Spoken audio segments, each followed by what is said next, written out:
What up, Morning Manna? Here we are on day 2 as we talk about Christmas and Jesus. So we spoke of the what and a little bit of the why briefly yesterday, but let's dive into that a bit more. So why did Jesus need to be God and man?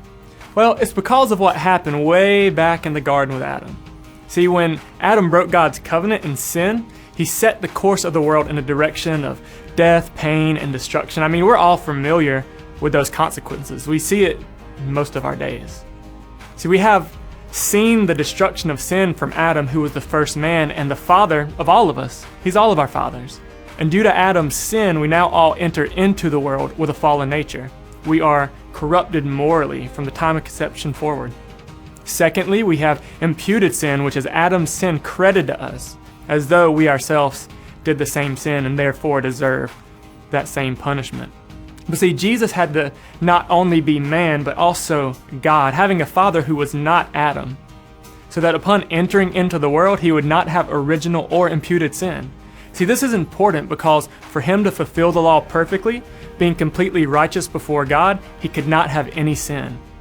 And it is by this very fact that he defeated sin. And that's how we who trust in Jesus Christ as Savior and Lord now have his righteousness imputed to us.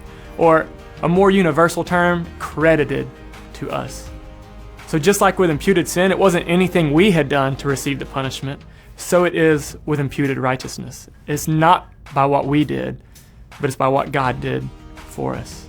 See, this is the truth of Jesus' birth, and we see it all the way back in the beginning. You can check out Genesis 3:15. This was the plan from the beginning.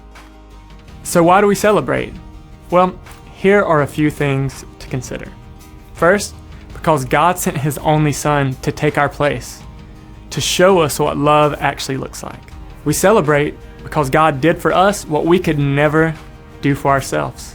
That's because God made us right with himself. Not because of our own actions, but because of his love for us. John 3:16, 1 John 4, and 1 Corinthians 13 are great places to look to help to understand how we are to really understand love itself. You know, when I think about God coming in the flesh, 1 John 4 says that God is love, so love became flesh and walking among us. It's even hard to fathom at times to think that God would come and be that for us, to be that sacrifice. That he'd go through the process of humanity, going all the way to the cross to save us.